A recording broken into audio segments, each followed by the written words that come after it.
Bakit? Hindi ba maganda? Hindi, parang naninibago lang kasi ako. Ganyan talaga ang gusto niyong sabihin eh. Gusto niyo, ganyan, manatili lang akong katakot-takot sa mga mata ng mga tao. Hindi niyo gusto magbago ako. Lagi na akong nilalait ng mga tao. Halika nga sa ako, mag-usap tayo. Ito ba ang sinasabi mong ganti? Oo. Naku, sawa ko. Sabi ko sa'yo, masama yan. Kung ikaw lang sa lugar ko, Umi, hindi mo ba gugustuhin magbago? Ha? Bakit? Sino bang nagpabago sa'yo? Si Gino. Siya ang nagbago sa'kin. Si Gino? Ang anak ko? Bakit ngayon mo lang sinabi? Na anak ko si Gino. Kasi, gusto lang kitang obserbahan. Kasi kumpanya ko naman ito.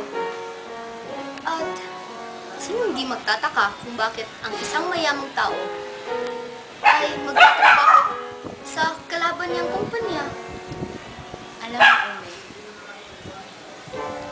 Wait lang. Bakit naging anak mo si Gino?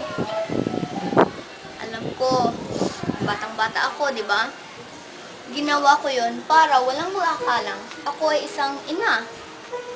Dahil nung bata pa lang ako, may isang malaking pagkakamali.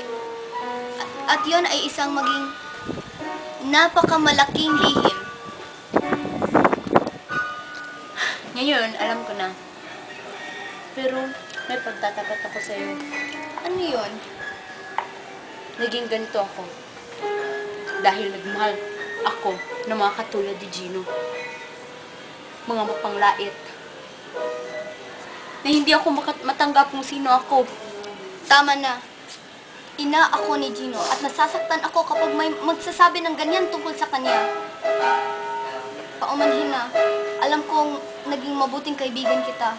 Pero, hindi ko na matiis na ginawa mo yan para lang masaktan siya. Sinaktan niya ako, Ume. Sinaktan niya ang buong pagkatao ko.